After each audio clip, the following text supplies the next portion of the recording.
인생의 진짜 성적표는 노년에 나온다.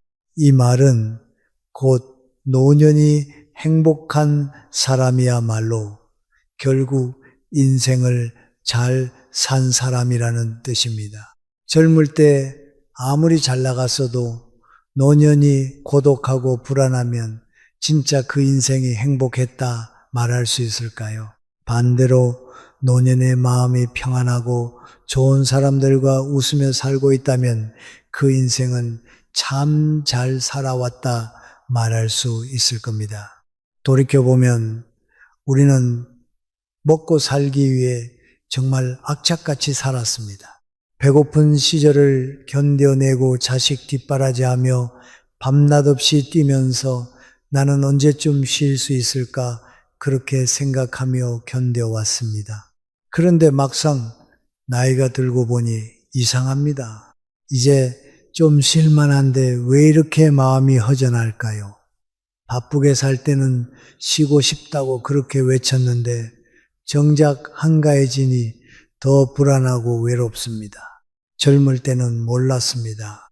바쁜 것이 얼마나 감사한 일인지, 누군가 나를 필요로 한다는 것이 얼마나 큰 행복인지 말입니다.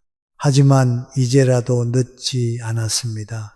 60세가 넘으면 삶을 완전히 다르게 살아야 합니다. 예전처럼 살면 안 됩니다. 똑똑한 분들은 이미 깨달았습니다. 노년에는 노년만의 5가지 행복 공식이 있다는 것을요. 이야기가 마음에 닿으신다면 구독과 좋아요로 함께 해주세요. 지금부터 인생이 천국보다 100배 아름다워지는 5가지 황금 공식, 여러분이 예상하지 못한 가장 중요한 첫 번째부터 시작하겠습니다. 그 첫 번째 공식은 바로 생각입니다. 뭐든지 마음먹기에 달렸다. 이 말 그냥 옛날 속담이라고 생각하시나요? 아닙니다. 이건 심리학적으로 완벽하게 증명된 과학적 사실입니다. 한번 실험해 볼까요? 여러분 앞에 물컵이 있고 물이 딱 절반 차 있다고 상상해 보세요. 그걸 보시면 어떤 생각이 제일 먼저 드시나요? 물이 반밖에 안 남았네 하고 아쉬워하실 건가요? 아니면 물이 반이나 있네 하고 고마워하실 건가요? 같은 컵, 똑같은 물인데 어떤 사람은 부족하다고 느끼고 어떤 사람은 충분하다고 느낍니다. 그런데 이게 바로 행복한 사람과 불행한 사람의 결정적인 차이입니다. 심리학자들은 이걸 인지 프레임이라고 부릅니다. 쉽게 말하면 같은 상황이라도 어떤 시각으로 바라보느냐에 따라서 느끼는 감정도 행동도 심지어 인생 전체가 달라진다는 뜻이죠. 왜 나만 이렇게 힘들까? 라는 생각을 자주 하시는 분들 많으시죠. 그런데 정말로 여러분만 힘드신 걸까요? 겉으로 보면 행복해 보이는 사람들도 나름대로의 고민과 힘듦이 있습니다. 다만 드러내지 않을 뿐이죠. 그러니까 자기만 불행하다고 생각하지 마세요. 특히 남의 좋은 면과 나의 부족한 면을 비교하는 건 스스로에게 독을 먹이는 것과 같습니다. 비교를 하고 싶으시면 남이 아니라 어제의 나와 보세요.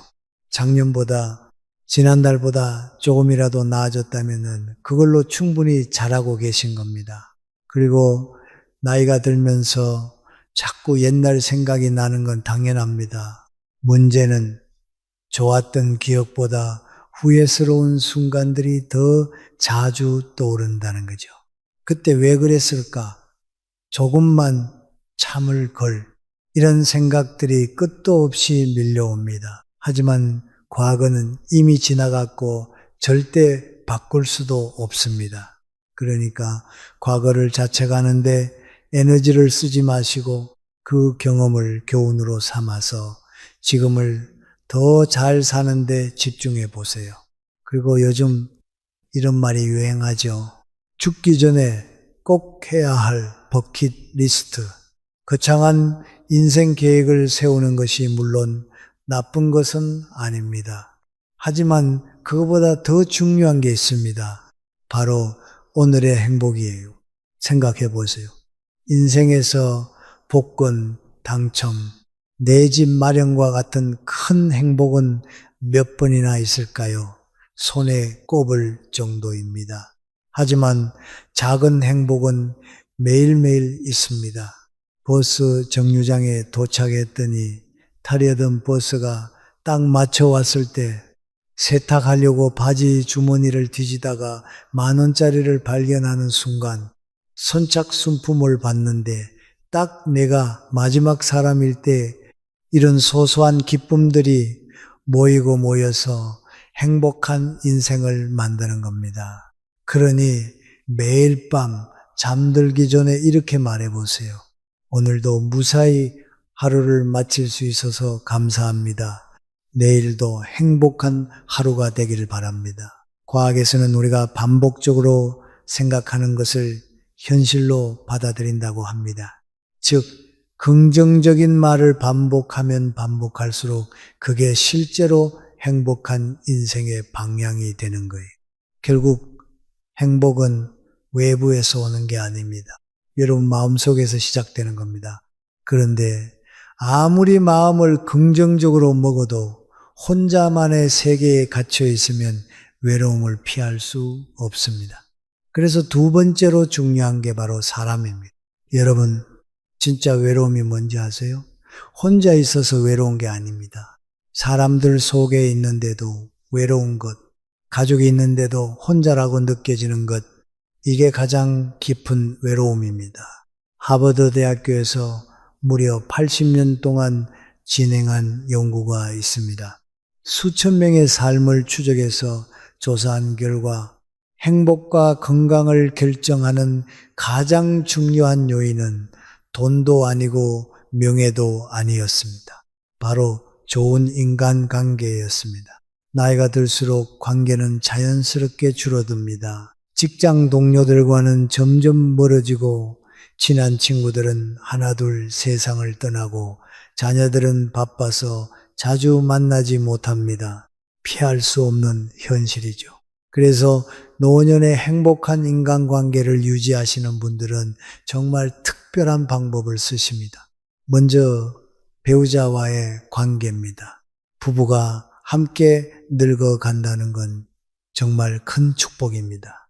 하지만 막상 은퇴하고 나면 오히려 사이가 나빠지는 경우가 많습니다. 남편분들은 은퇴 후 갑자기 시간이 많아지니까 뭘 해야 할지 모르는 거죠.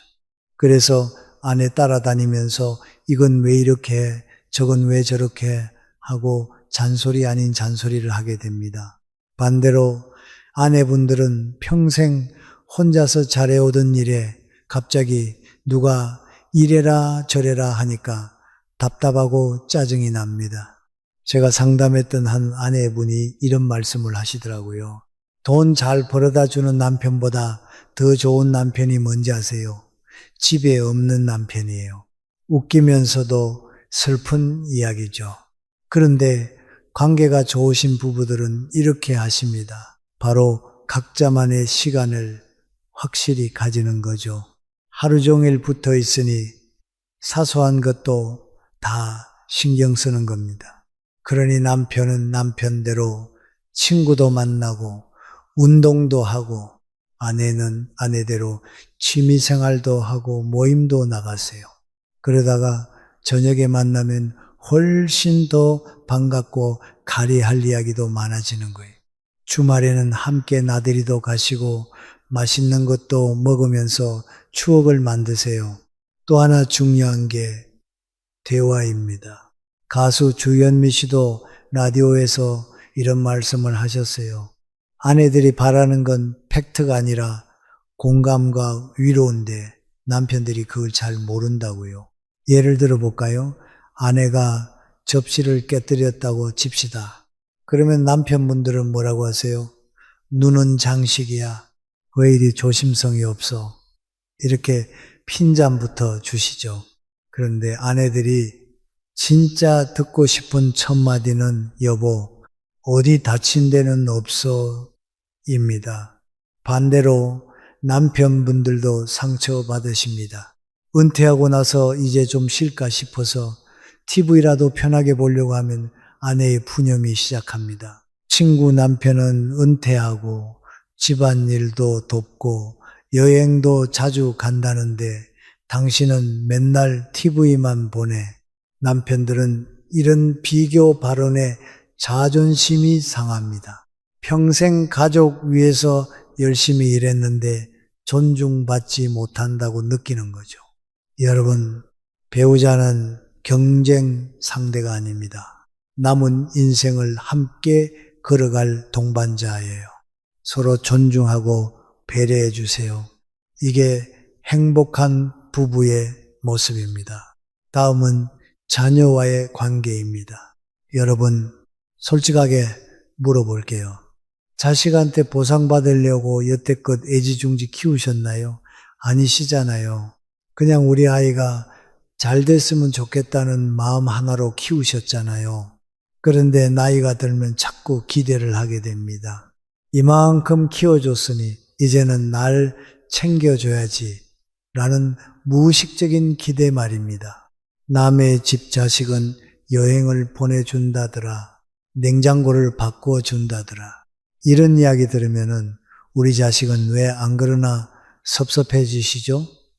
그런데 이런 기대가 오히려 관계를 망칩니다.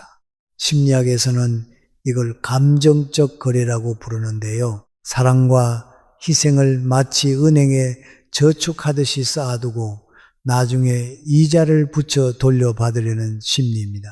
하지만 자녀는 여러분의 은행이 아닙니다. 투자해서 배당받는 상품도 아니고요. 여러분이 베푼 사랑은 빚이 아닙니다. 그러니 갚으라고 하지 마세요. 남의 집 자식은 매달 용돈 보낸다더라. 이런 말은 자녀에게 죄책감만 안겨줄 뿐입니다. 그래서 진짜 행복한 관계를 가지신 분들은 자녀한테 기대하지 않으세요. 기대가 크면 실망도 크다는 것을 아시는 거죠. 반대로 기대하지 않을 때 받는 작은 관심이 훨씬 더 고맙고 행복하게 느껴집니다. 자녀가 예고 없이 깜짝 방문했을 때, 예상치 못한 선물을 받았을 때 그 기쁨이 배로 커지는 거죠. 그리고 친구 관계도 정말 중요합니다. 배우자나 자식에게도 말 못할 고민은 친구에게 털어놓기가 가장 편하죠. 만나서 거창한 걸 하는 게 아니라 그냥 커피 한잔 하면서 옛날 이야기, 일상 이야기만 나눠도 마음이 가벼워지고 기분이 좋아집니다. 오랜 친구분들이 계신다면 정말 축복입니다. 그 관계를 소중히 하시고 자주 만나고 자주 연락하세요. 그런데 여기서 그치지 마시고 새로운 친구도 만들어 보세요. 봉사활동, 취미 모임에 참여하시다 보면 마음 맞는 분들 계실 거예요. 먼저 연락도 하시고 적극적으로 관계를 만들어 가세요. 생애 마지막까지 함께 웃고 울 친구가 있다는 것, 그것만큼 큰 축복은 없습니다. 좋은 사람들과 함께 있을 때 여러분은 죽는 그날까지 행복합니다. 그런데 좋은 사람들이 옆에 있어도 건강을 잃고 병원 침대에 누워 있다면 무슨 행복을 느끼겠습니까? 그래서 세 번째 행복 공식은 건강입니다. 건강은 건강할 때 지켜야 한다는 말, 귀에 못이 박히도록 들으셨죠? 그런데 정작 실천하는 분은 많지 않습니다. 왜일까요? 당장 아프지 않으니까, 귀찮으니까입니다. 하지만 여러분, 이제는 달라져야 합니다. 60대부터는 건강관리가 선택이 아니라 필수입니다. 세계 최고 부자라도 건강을 잃으면 아무 소용이 없습니다. 행복한 노년은 건강한 몸에서 시작된다고 해도 과언이 아닙니다. 건강하게 노년을 보내시는 분들에게는 공통점이 있습니다. 바로 병을 키우지 않는다는 것입니다. 이미 생긴 병을 치료하는 것보다 병이 생기지 않도록 관리하는 것, 이것이 진짜 행복한 노년을 위한 건강관리입니다. 여러분은 평소 꾸준히 하는 운동이 있으신가요? 운동은 해야 하는데 라고 생각만 하고 계시진 않나요? 운동은 생각하는 게 아니라 하는 겁니다. 60대 이상에게 가장 좋은 운동은 단연 걷기입니다. 하루 30분씩 빠르게 걷는 것만으로도 심혈관 질환 위험이 크게 감소합니다. 무릎이 안 좋으시다면 수영이나 수중 걷기를 해보세요. 관절에 무리가 가지 않으면서도 전신 운동이 됩니다. 꾸준히 운동하시는 분들을 보면 항상 걸음걸이가 당당하고 표정이 밝고 자신감이 넘칩니다. 그분들은 오늘도 운동해서 하는 뿌듯함으로 하루를 시작하고 그 긍정적인 에너지가 하루 종일 이어집니다. 실제로도 운동하면 뇌에서 엔도르핀이라는 행복 호르몬이 쏟아져 나옵니다. 그래서 운동하고 나면은 개운하다, 기분 좋네, 이 상쾌함을 느끼게 되는 겁니다. 무엇보다 중요한 건 혼자 힘으로 움직일 수 있다는 것, 누구 도움 없이 독립적으로 생활할 수 있다는 것입니다. 이게 얼마나 큰 기쁨인지 아십니까? 혼자서 장도 보고 친구도 만나러 가고 싶은 곳에 갈 수 있다는 것. 이것이 바로 행복한 노년의 핵심입니다. 식습관도 정말 중요합니다. 노년이 되면 줄여야 하는 것이 바로 탄수화물과 짠 음식입니다. 그 대신 단백질은 반드시 챙겨 드셔야 합니다. 나이 들수록 근육이 빠지는데 이를 막으려면 단백질이 필수입니다. 그리고 색깔 있는 채소와 과일, 여러 가지 영양소를 골고루 드세요. 사실 좋은 음식을 먹는다는 건 단순히 영양 섭취가 아닙니다. 나는 좋은 것을 받을 자격이 있다고 자기 자신을 귀하게 여긴다는 뜻입니다. 심리학에서는 이걸 자기 가치감이라고 합니다. 이 자기 가치감이 높을수록 삶의 만족도와 행복도가 올라간다는 연구가 정말 많습니다. 결국 내가 나를 귀하게 여길 때 진정한 행복이 시작됩니다. 또한 약 이야기도 빼놓을 수 없습니다. 여러분은 하루에 몇 알의 약을 드시나요? 적게는 5알, 많게는 15알 이상 드시는 분도 있습니다. 그런데 이렇게 많은 약을 먹으면 약이 상호작용을 일으켜 오히려 건강에 해로울 수 있습니다. 의료 전문가들은 이렇게 말합니다. 약은 증상을 완화할 뿐 근본적인 치료는 생활습관 개선입니다. 물론 필수적인 약은 반드시 드셔야 합니다. 하지만 담당 의사와 상담하여 정말 필요한 약인지 용량을 줄일 수 있는지 검토해 보세요. 약을 줄일 수 있다면 그것만으로도 몸이 훨씬 가벼워지는 걸 느끼실 거예요. 그리고 절대 빼먹으면 안 되는 게 정기 건강 검진입니다. 국가 검진만 꾸준히 받아도 대부분 질병을 조기에 발견할 수 있어요. 검진 결과 이상 없음이란 말만큼 안심되고 기분 좋은 게 또 있을까요? 건강하다는 확인을 받는 것, 이것도 큰 행복입니다. 기억하세요. 건강은 행복한 노년의 바탕을 잡아주는 기초입니다. 건강해야 원하는 것을 하면서 매일매일을 즐겁게 살 수 있습니다. 그런데 건강은 지켰는데 인생이 재미없다면 그게 무슨 의미가 있을까요? 살아있는 것과 행복하게 살아가는 것, 그 차이를 아시나요? 그래서 4번째 황금 공식은 배움입니다. 여러분 혹시 최근에 마음이 설레었던 경험을 해보셨나요? 젊었을 때처럼 연애를 하라는 게 아닙니다. 뭔가 새로운 걸 시작할 때 느끼는 그 두근거림, 나도 할 수 있을까 하는 떨림, 오늘은 뭘 배우게 될까 하는 기대감, 이런 감정들이 사라진 지 오래되지 않으셨나요? 사실 이런 설렘과 기대감이 바로 우리를 행복하게 만드는 원동력입니다. 그런데 많은 분들이 이 나이에 뭘 새로 시작해 라고 말씀하시면서 스스로 행복의 문을 닫아버립니다. 그런데 진짜 불행은 나이가 많아서가 아니라 새로운 시도를 포기했을 때 시작됩니다. 배움에는 나이가 없습니다. 아니, 오히려 행복한 노년을 위한 최고의 비결이 바로 배움입니다. 왜일까요? 배움이 있으면 삶의 목적이 생깁니다. 내일은 이걸 해야지, 다음 주에는 저걸 배워야지 하는 기대가 생깁니다. 이렇게 목적 있는 하루하루가 쌓여 행복한 노후가 되는 겁니다. 또한 세상이 너무 빠르게 변하고 있습니다. 불과 10년 전만 해도 스마트폰이 이렇게 일상화될 줄 누가 알았습니까? 이제는 은행 가는 것도, 택시 부르는 것도, 쇼핑도 다 스마트폰으로 합니다. 이걸 못하면 불편할 뿐만 아니라 사기도 당하기 쉽고 사회에서 소외됩니다.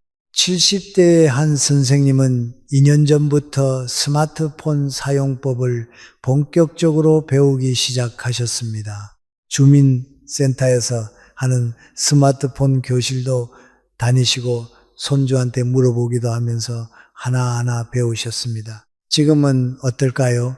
카카오톡 메시지도 보내시고 유튜브로 영상도 보고 댓글도 남기시고 쿠팡으로 장도 보십니다. 은행 앱으로 계좌 조회도 하시고 네이버 지도로 길도 찾아가십니다. 이 재밌는 걸 이제야 알았네요. 요즘은 동영상 편집 기술도 배우고 있습니다 라고 웃으며 말씀해 주셨어요. 가장 큰 변화는 그 선생님의 일상입니다.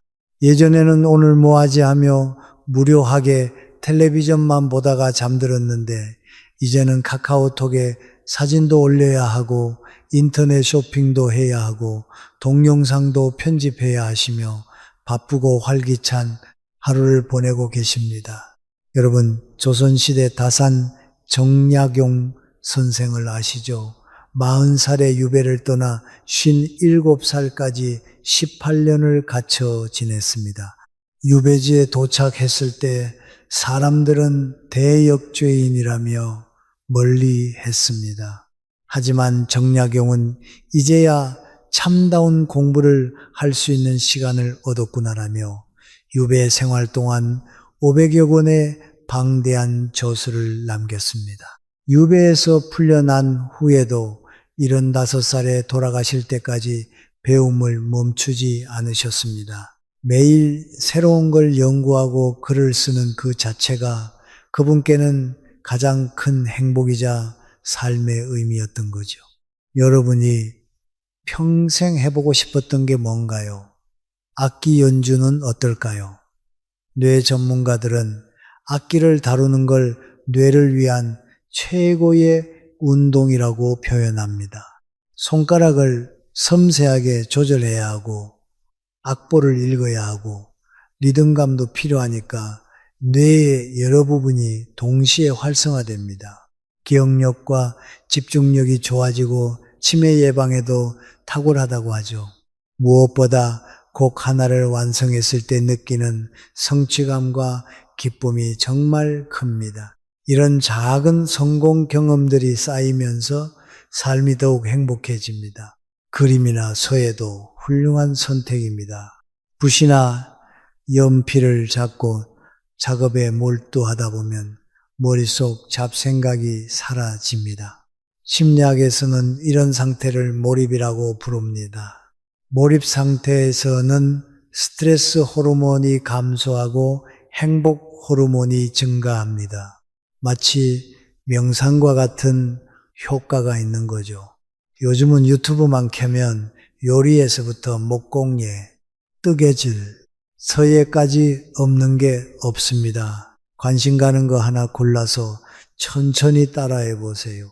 배우는 기쁨을 아는 사람은 매일이 새롭습니다. 어제보다 오늘이 조금 더 나아지고 오늘보다 내일이 또 기대되니까요. 명심하세요. 배움을 멈추는 순간 늙음이 시작되고 무기력함이 찾아옵니다. 하지만 배움을 계속하는 한 여러분은 언제까지나 활기차고 행복합니다. 자, 이제 행복한 노후를 위해 현실적으로 가장 중요한 게 하나 남았습니다. 바로 돈 문제입니다. 아무리 하고 싶은 게 많아도 통장 잔고가 바닥나면 어떻게 하시겠어요? 다섯 번째, 황금 공식은 경제적 자립입니다. 60세가 넘어서 행복하게 살기 위해 꼭 필요한 것이 바로 경제적 독립입니다. 자녀에게 손 벌리지 않고 살 수 있다는 것, 이것만큼 마음 편한 노년의 조건은 없습니다. 선생님, 저는 연금이랑 해서 한 달에 고정으로 들어오는 돈이 120만 원이에요. 그래도 괜찮을까요? 지난달 홀로 사시는 70대 여성분이 제게 하신 질문입니다. 저는 이렇게 답했습니다. 중요한 건 얼마를 가지고 계신가가 아니라 그것을 어떻게 관리하고 계신가입니다. 여기서 중요한 질문을 하나 드려볼게요. 60세부터 평균 수명인 83살까지 23년을 산다고 가정할 때 도대체 얼마나 필요할까요? 현실적인 계산을 해보겠습니다. 1인 기준 최소 생활비를 월 150만 원으로 잡으면 연간 1,800만 원입니다. 23년이면 4억 1,400만 원입니다. 여기에 의료비, 경조사비, 긴급 상황을 고려하면 최소 5억 원은 있어야 합니다. 하지만 안타깝게도 대부분의 사람들은 이 금액을 준비하지 못한 채 노년을 맞이합니다. 여러분, 노년이 되면 많은 소득은 기대하기 어렵습니다. 그래서 핵심은 소득보다 지출을 어떻게 관리하느냐입니다. 현명하게 관리하면 적은 돈으로도 자유롭고 행복하게 살 수 있습니다. 그래서 경제적 자립을 위해 똑똑한 분들은 이렇게 하십니다. 첫 번째는 소득과 지출을 정확히 파악합니다. 매일 가계부를 쓰는 것이 아니라 3개월만 어디에 얼마를 쓰는지 적어보세요. 불필요한 지출 항목만 줄이셔도 매달 10만 원에서 20만 원은 아낄 수 있습니다. 여기서 강조드리고 싶은 것은 절약한다고 해서 인색하게 사시라는 게 절대 아닙니다. 친구들과 밥 먹는 즐거움, 좋아하는 취미에 쓰는 돈, 가족에게 주는 선물 이런 건 절대 아끼지 마세요. 이게 바로 인생의 행복입니다. 쓸 때는 쓰되 쓸데없는 낭비는 하지 않는 것이 중요합니다. 적게 벌어도 관리만 잘하면 여유롭게 살 수 있고 많이 벌어도 관리 못하면 항상 부족합니다. 두 번째는 작은 소득원을 만듭니다. 하루 종일 일하시는 것은 힘들 수 있지만 하루 2시간에서 3시간 일하는 것은 신체와 정신 건강에 좋고 돈도 벌 수 있으니 일석이조입니다. 요즘은 온라인으로도 일자리를 구하는 방법이 많습니다. 노인 일자리 여기 홈페이지에 방문하시면 도움이 됩니다. 만약 온라인이 어려우신 분들은 동네 행정복지센터에 들러 노인 일자리 상담받으러 왔습니다 하고 말해보시는 것도 좋은 방법입니다. 세 번째는 고수익을 쫓아 위험한 투자는 절대 하지 않습니다. 큰 돈을 벌 생각보다는 조금이라도 매달 꾸준히 들어오는 금융 상품이 훨씬 안전합니다. 노년의 투자 실패는 단순히 돈을 잃는 게 아니라 마음의 평화를 잃는 겁니다. 그 불안과 후회가 밤잠을 설치게 만들고 하루하루를 괴롭게 만듭니다. 네 번째는 절대 건드리지 말아야 할 비상자금을 따로 두세요. 매달 조금씩 모으셔도 좋고 한 번에 은행 예금에 묶어 두셔도 좋습니다. 혹시 모를 일이 생겨도 이 돈이 있으니 괜찮아라는 안도감이 우리를 얼마나 평안하게 만드는지 모릅니다. 다섯 번째는 자녀에게 경제적으로 의존하지 않는 것입니다. 자녀에게 의존하면 아무리 좋은 부모 자식 관계라도 조금씩 금이 갑니다. 눈치를 보게 되고 하고 싶은 말도 못하게 됩니다. 자녀도 부담을 느낍니다. 이것이 쌓이고 쌓이면 결국 관계가 멀어지고 서로 불행해집니다. 반대로 경제적으로 자립하면 어떻게 될까요? 자녀를 만나도 눈치 보지 않고 편안합니다. 오늘 밥은 내가 쏠게 하면서 베풀 수도 있습니다. 이런 당당함과 여유가 얼마나 큰 행복인지 아십니까? 여러분, 자녀에게 물려줄 최고의 유산은 재산이 아닙니다. 마지막까지 당당하고 품격 있게 사는 모습입니다. 경제적으로 자립하면서도 베풀 줄 아는 여유, 그것이 진정한 부모의 위엄이고 그것이 바로 진정한 행복한 노년입니다. 어느 철학자가 이런 말을 했습니다. 인생은 짧다. 하지만 인생을 짧게 만드는 건 시간이 아니라 우리의 태도다. 참 와닿는 말입니다. 같은 시간을 살아도 어떤 태도로 사느냐에 따라 인생의 길이가 달라지죠. 평생 열심히 사신 여러분, 이제는 행복하게 사실 자격이 있습니다. 남을 위해 희생한 세월, 이제는 나를 위해 사세요. 건강 챙기고 좋은 사람 만나고 새로운 것 배우고 당당하게 사세요. 인생의 마지막 장을 가장 아름답게 쓰는 겁니다.